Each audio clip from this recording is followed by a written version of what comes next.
Ayúdame a creer. Mediante algunos programas hemos venido sacando algunas espigas del libro de Jeremías para hablar sobre la seriedad de la vida, la responsabilidad con la cual debemos vivir nuestra vida. La vida no es algo superficial, sino que debe tomarse con solemnidad, con la mayor responsabilidad posible. Y quisiera invitarles en esta ocasión, para no extendernos demasiado en el tema, ir cerrando esto, a dar lectura a dos porciones de la Biblia. Vamos a comenzar con Jeremías, allí en el capítulo 2, versículos 12 y 13, y también vamos a leer el otro libro que escribe Jeremías, que es Lamentaciones, donde hace referencia a la destrucción de Jerusalén. Vamos a leer allí en el capítulo 3, versículos del 37 al 41. La primera lectura de Jeremías capítulo 2 dice: espantaos cielos sobre esto y horrorizaos, desolaos en gran manera, dijo Jehová, porque dos males ha hecho mi pueblo. Me dejaron a mí fuente de agua viva y cavaron para sí cisternas rotas que no retienen agua. Y pasamos a Lamentaciones, que es un libro pequeño en su extensión, pero grande en su contenido. Es el gran lamento del profeta frente al desastre de Jerusalén y la gente que ha sido llevada cautiva. Capítulo 3, verso 37 en adelante dice: ¿quién será aquel que diga que sucedió algo que el Señor no mandó? De la boca del Altísimo ¿no sale lo malo y lo bueno? ¿Por qué se lamenta el hombre viviente? Laméntese el hombre en su pecado. Escudriñemos nuestros caminos y busquemos y volvámonos a Jehová. Levantemos nuestros corazones y manos a Dios en los cielos. Como ya hemos dicho, en los tiempos de Jeremías, al igual que nuestros tiempos, la vida se tomaba con mucha superficialidad. Era el mundo de la frivolidad. Y hay que tener cuidado, porque la frivolidad no es solamente un hecho de superficialidad de conducta, sino que la frivolidad afecta también la forma de pensar de la persona. La persona no solamente vive frívolamente, sino que comienza a pensar frívolamente. La frivolidad es una forma de no admitir que en la vida hay deberes, que hay obligaciones, que hay compromisos. Y por supuesto que también hay disfrutes, por supuesto que también hay alegrías, pero todo en su justa medida. Sin embargo, la gente de aquel tiempo, muy acorde a la gente del día de hoy, habían caído en el desequilibrio. No se daban cuenta que vivían en un mundo violento, es decir, se habían frivolizado tanto que no se daban cuenta lo que estaba pasando a su alrededor. Nosotros vemos esto en la actualidad. Hay cosas que suceden, pero pareciera como que no las vemos, a lo menos no en su real dimensión. ¿Por qué? Porque todo se ha frivolizado. Pareciera que ya es normal vivir en una sociedad tremendamente violenta, donde no hay respeto por nada ni por nadie. Y fíjese que en los tiempos de Jeremías ocurría algo similar. Los caldeos avanzaban, tomaban pueblos y naciones, a algunos mataban, a otros los llevaban prisioneros para hacerlos trabajar para ellos. Era una forma de esclavitud de la época, tomar a la gente por la fuerza, sacarla de su cultura y ponerla a trabajar para ellos. Y Jerusalén, la capital del pueblo, no sería la excepción. Jerusalén también sería arrasada. El templo que representaba la presencia de Dios, Sería destruido cuando llegaran los caldeos. Era cuestión de tiempo, nada más. Como en la historia del Titanic. La gente baila en la cubierta del barco sin darse cuenta de que el barco se estaba hundiendo. Eran incapaces de discernir el tiempo que estaban viviendo. Sin embargo, Jeremías tiene la lucidez y les advierte sobre el porvenir, pero resulta que nadie le escucha. El profeta dice que hay que reaccionar, que no se puede ser frívolo en una situación como la que estaban ellos y que tienen que tomar la vida en serio. Pero ellos estaban sordos a las palabras del profeta. No escuchaban razones, estaban ciegos a la realidad, y los pasajes que leíamos están situados en los dos extremos. Por eso leí el primero, donde vemos la advertencia que hace Jeremías cuando todavía no había pasado nada, pero resulta que esto es lo que puede llegar a pasar. Y el segundo pasaje habla cuando las cosas desgraciadamente ya habían ocurrido. En el primer pasaje tenemos el análisis que hace Dios por medio del profeta. Dice, mire qué es lo que le está pasando a este pueblo. Mire lo que está ocurriendo con esta sociedad que llegó a este estado de inmadurez, a este estado de superficialidad. A este pueblo le han sucedido dos cosas, dos males. Y acá aparece la síntesis de todo el mensaje de Jeremías. Dice, me dejaron a mí, dice el Señor, fuente de agua viva, y cavaron para sí cisternas rotas que no contienen agua. Este es el asunto. Este es el diagnóstico. Jeremías les habla de algo que ellos conocían muy bien. El campesino que tenía la suerte de tener un manantial de agua dentro de su terreno no tenía problemas. Y esto era muy difícil en Palestina, porque Palestina es una tierra seca. Pero había ciertos manantiales de agua, y esos manantiales de agua era el agua viva surgente que vivificaba toda la tierra. Pero el campesino que no tenía un manantial de agua, entonces tenía que cavar un pozo, una cisterna en la piedra. Pero la piedra en aquella zona es piedra caliza, y todos los que conocen un poco la piedra caliza saben que es una piedra bastante porosa. Entonces cavan una cisterna, pero esa cisterna no retiene agua porque la piedra caliza la absorbe. Entonces había que cubrirla con arcilla, pero la arcilla también se resquebraja eventualmente, y entonces hacían cisternas que no retenían agua. Además, para que el agua llegue a la cisterna, era necesario poner canales para que el agua lluvia llegue hasta allá. Y si lograba retener un poco de agua, siempre sería agua estancada. Y entonces Dios les dice: ustedes me dejaron a mí, que soy agua de vida, agua surgente, manantial de agua, y empezaron a cavar cisternas que no retienen agua, y están tomando agua estancada. Esta es la realidad que está viviendo esta sociedad. Ahora, la frase más importante de todo esto, y la que discutiría todo el pueblo, es la frase con la que Dios comienza cuando dice: me dejaron a mí. Si usted hubiera dicho en Israel ese momento: ustedes han dejado a Dios, todo el mundo se levantaría en contra suya.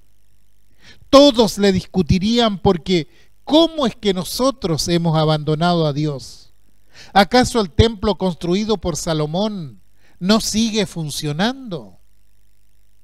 Y claro, el templo de Salomón estaba esplendoroso.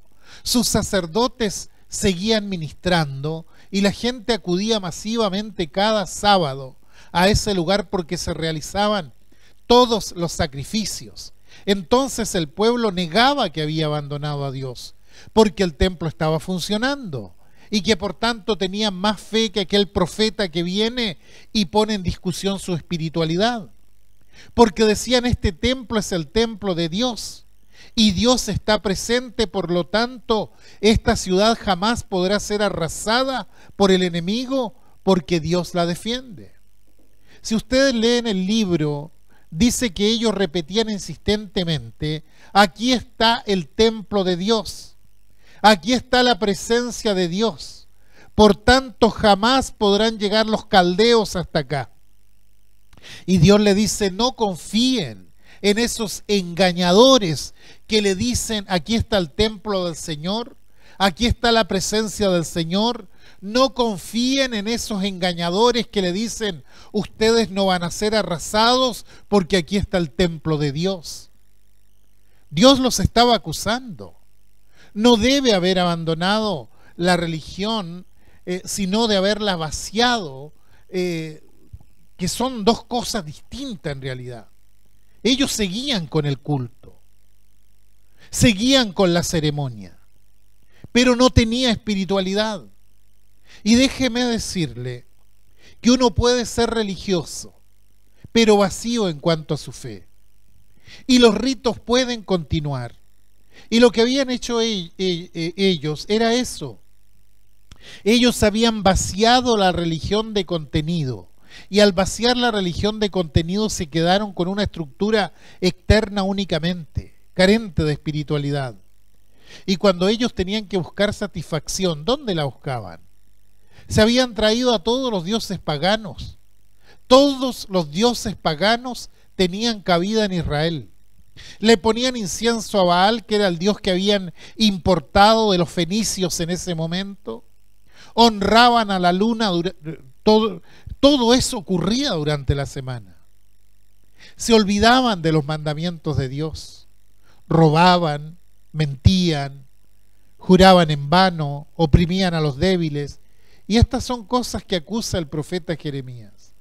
Quiere decir que bebían en la cisterna rota de la corrupción, porque querían satisfacer con la propia corrupción, con la inmoralidad sexual, con la mentira, con los excesos, cisternas rotas que no retienen agua. Pero resulta que llegaba el sábado, que era el día sagrado, y el sábado todos iban al templo.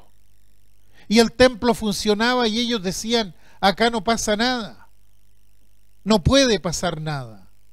Y Dios le dice, ustedes vienen a este templo que me está dedicado a presentarse ante mí y se creen que aquí están seguros, creen que pueden seguir haciendo esas cosas que yo no soporto, que yo no tolero. Y se lo está diciendo. Fíjense ustedes, vienen acá y creen que porque están acá están seguros, pero no es así, porque están viviendo fuera de la ley de Dios, fuera de la voluntad de Dios. Ellos tomaban la fe con frivolidad, y esto es lo peor, tomar la fe con frivolidad. Vivían en la hipocresía religiosa, vivían el sábado así como muchos viven el domingo únicamente en nuestros tiempos. No tomaron con seriedad su fe. No habían tomado con seriedad a su Dios. ¿Y cuál fue el resultado? Jeremías contempló el resultado y el resultado es que llegaron los caldeos y arrasaron con todo. Se llevaron la mano de obra útil y los tuvieron durante 70 años esclavos en Babilonia.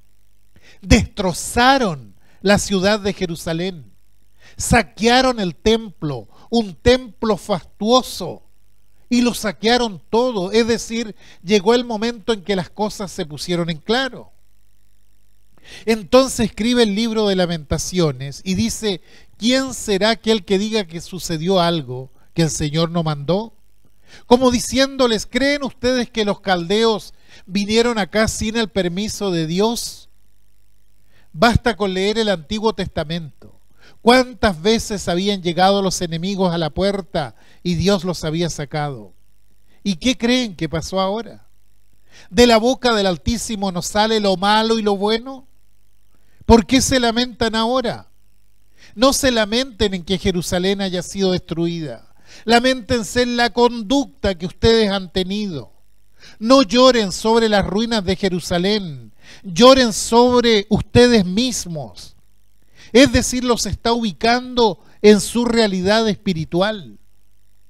Señala que lo que pasó es consecuencia de un estado espiritual. Y nosotros tenemos que entender que los pueblos, la historia de los pueblos tienen una relación profunda con su estado espiritual en que se encuentra. Bastaría con estudiar un poco la Alemania pre-nazi, la Alemania nazi y entender el estado espiritual en que estaba ese pueblo para entender después el nazismo y la consecuente Segunda Guerra Mundial. Hay una relación entre el estado espiritual en que está un pueblo y lo que pasa en su historia. Lo que pasó en Israel no era casual.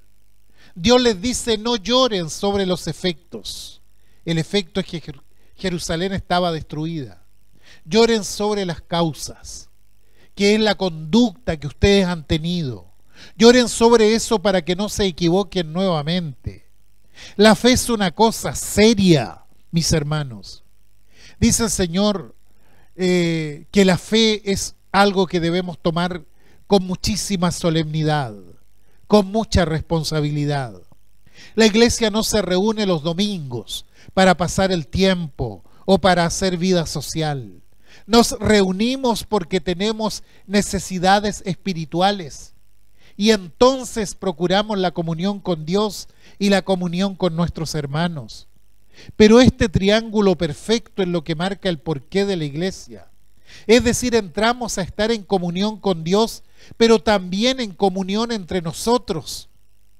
Si nosotros quitamos la comunión con Dios, lo que nos queda es un club social simplemente.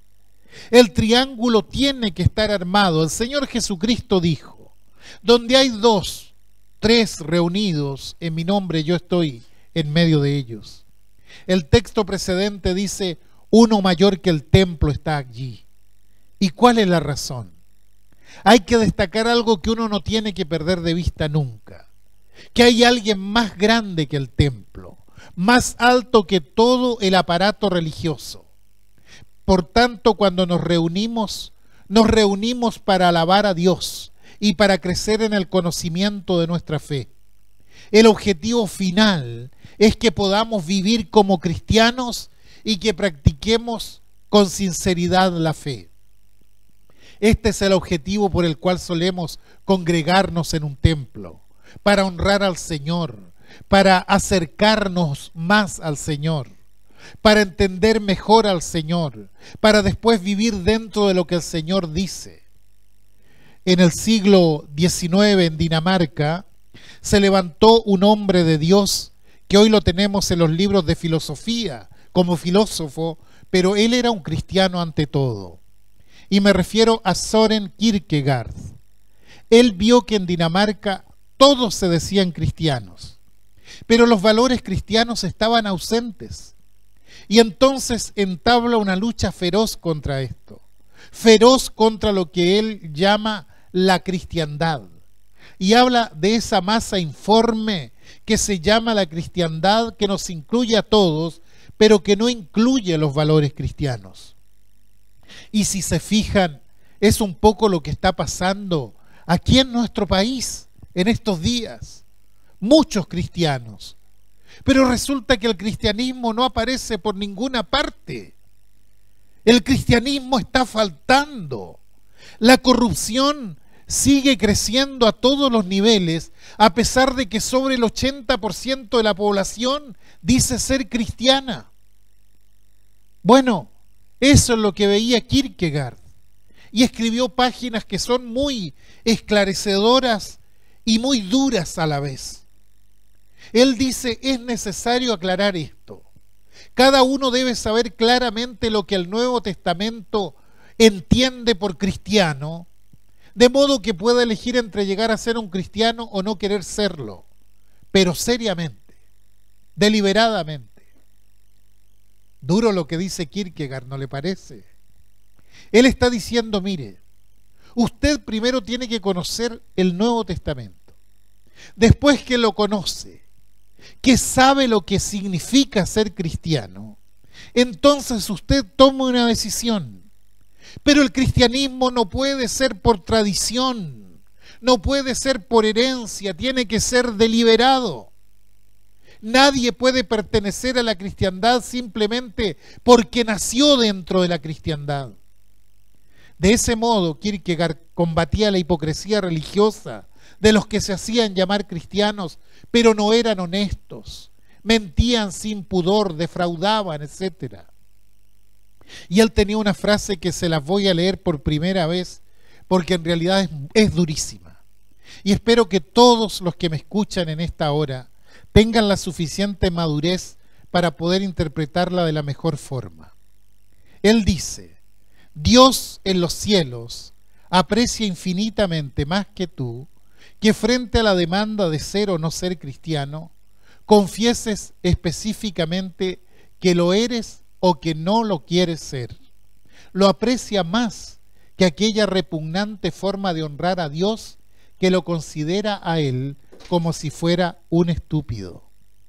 Qué duro, ¿verdad? ¿Qué está diciendo? Miren, la fe en Cristo es algo muy serio. No la podemos tomar frívolamente porque eso va a traer consecuencias negativas, nefastas. Frente a la seriedad de la fe, debemos actuar con extrema honestidad de quiénes somos realmente y qué es lo que pretendemos cuando decimos ser cristianos. ¿Qué debemos hacer entonces? Vamos a la porción que leíamos allí en Lamentaciones 3:40, que dice: escudriñemos nuestros caminos y busquemos y volvámonos a Jehová. Fíjese dónde tiene la coma. Escudriñemos nuestros caminos, coma, y busquemos, coma, y después de eso, volvámonos a Jehová. Pero es primordial que primeramente escudriñemos nuestros caminos y busquemos. Tenemos imperiosa necesidad de hacerlo, de hacernos un examen personal honesto frente a la fe que ostentamos. Pero no un examen de conocimiento, sino un examen moral y espiritual. Y esto es distinto, porque uno puede conocer muchísimo de cristianismo, y hay gente que conoce mucho de cristianismo, pero no lo practica. Entonces Jeremías dice: escudriñemos nuestros caminos y busquemos. La frase es esa, en hebreo la frase es: examinemos nuestros caminos y busquemos, punto. Como diciendo, tenemos que revisarnos espiritualmente, autoexaminarnos, medir la distancia que tengo entre lo que yo sé, lo que yo creo y lo que yo practico o lo que yo vivo. Busquemos, dice. Midamos la distancia que hay entre lo que creo y lo que practico. Y usted dirá: pero ¿cómo mido esa distancia? Porque muchas veces somos cristianos y decimos: bueno, yo soy cristiano, nunca he matado a nadie ni pienso hacerlo, nunca le he robado a nadie ni pienso hacerlo, nunca he cometido adulterio, y nos conformamos con eso, porque para nuestra mentalidad y nuestros criterios esos serían pecados graves. Pero resulta que hay otras cosas que son tan importantes como esas y que dañan a la integridad del cristiano, pero no le damos importancia. Valoramos que no es adulterio, que no es fornicación, que no es robo, y por cierto, esto es muy importante. Pero hay otras cosas a las que no les damos importancia, pero son igualmente dañinas y pecaminosas. En toda la Escritura se habla de la integridad del cristiano, y no hay cosas que sean menos importantes. Es por eso, por lo que en esta ocasión quisiera destacar algunas cosas nada más. Elegí 3 que creo que son las que debemos tener en cuenta y que lamentablemente no siempre es así. Primero, el principio de verdad. Hoy vivimos prácticamente en medio de la mentira y resulta que nadie dice nada. Hemos vivido años falseando estadísticas y pareciera ser que no pasa nada, pero no. Sí pasa, porque no se puede mentir sin sufrir las consecuencias. En toda la Escritura se marca que el impío vive en la mentira pero el hombre de fe vive en la verdad. Y Salomón lo dice allí en Proverbios 28:20.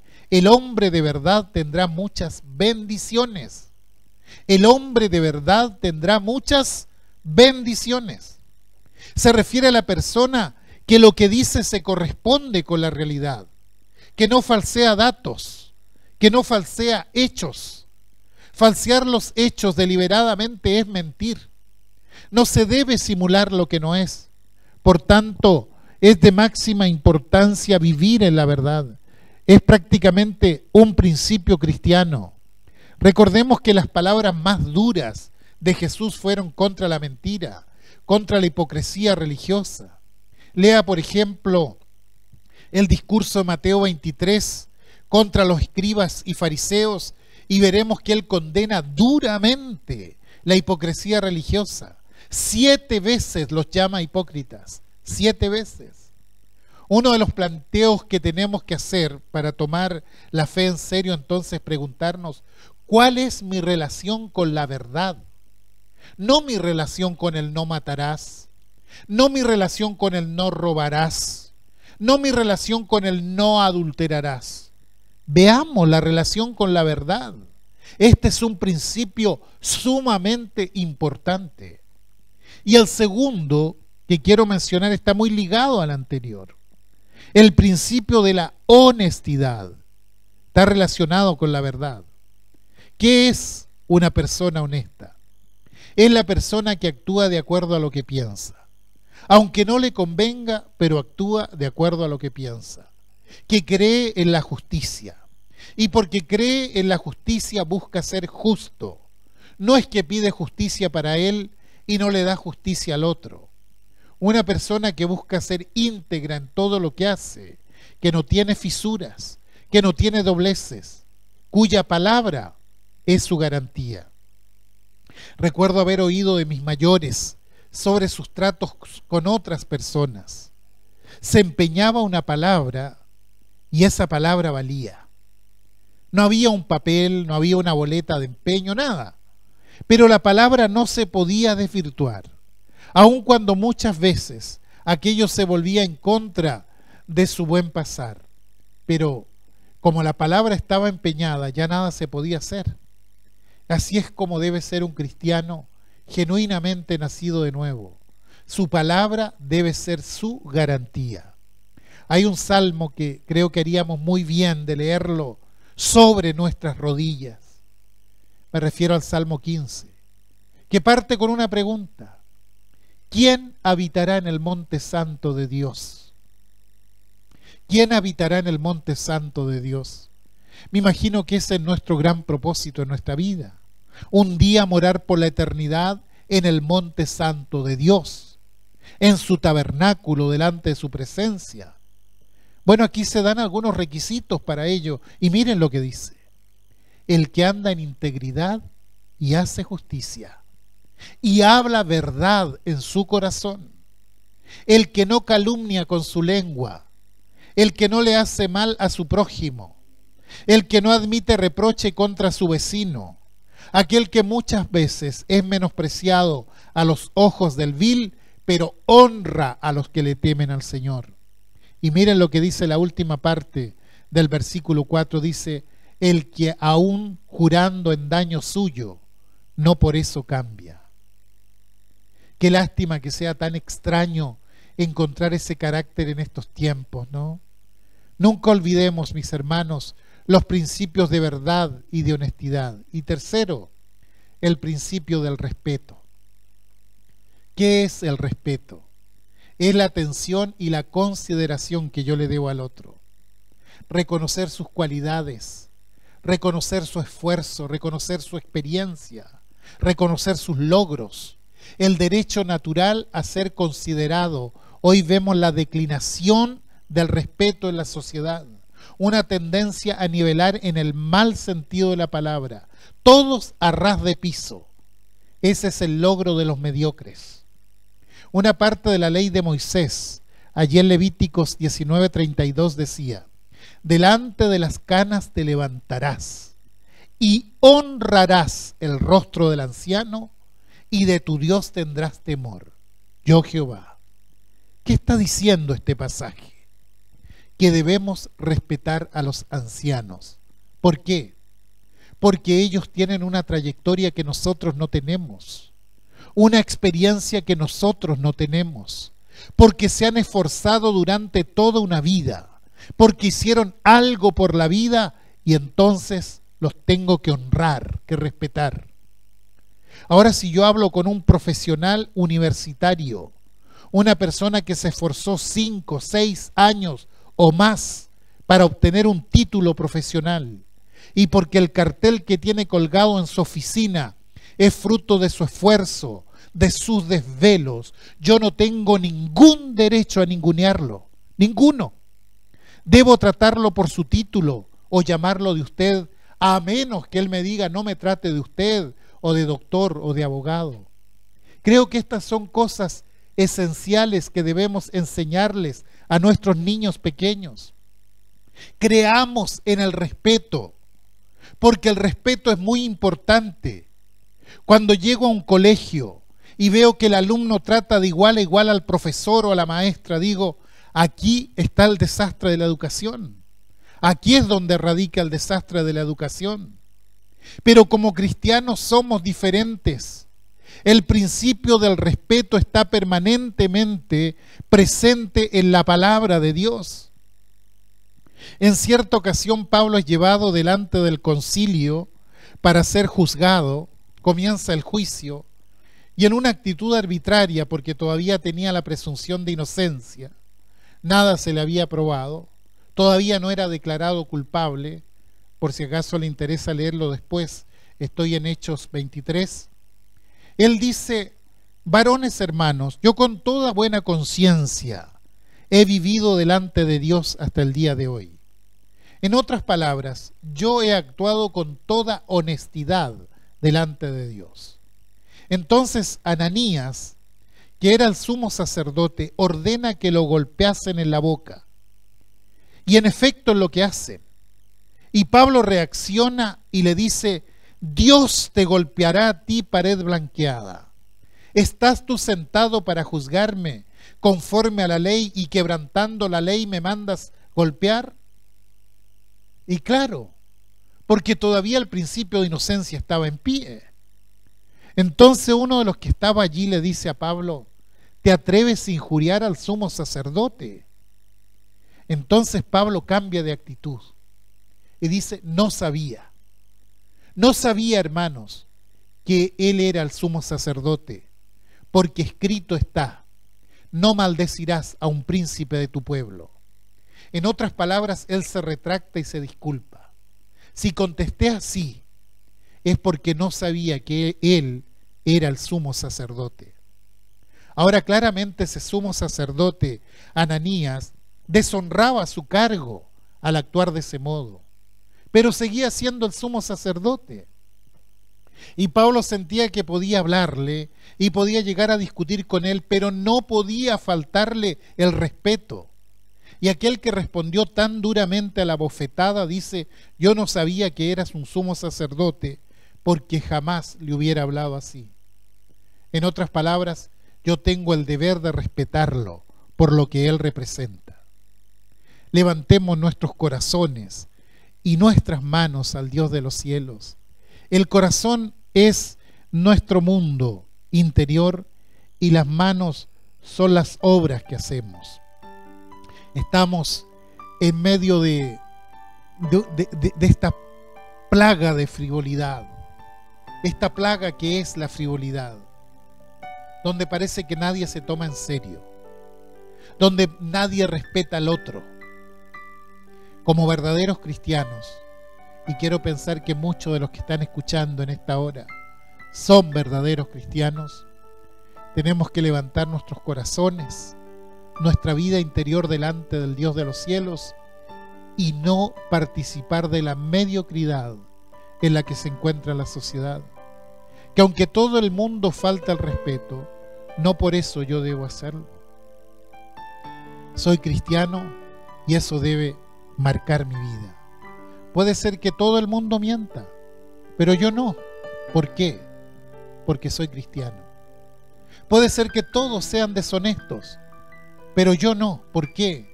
Porque no es el hecho de que todos los domingos voy a la iglesia lo que me hace cristiano, sino mi identidad forjada en una relación permanente y profunda con el Señor Jesucristo. Y levantemos nuestras manos también. Que todo lo que hagamos, que todo lo que digamos sea para bendecir al otro, para ser ejemplo a todo aquel que nos está observando, que nos está mirando. Esa es la identidad cristiana. Así es como debemos actuar. Vivimos días muy contradictorios, pero nunca nos olvidemos que somos cristianos. Sí.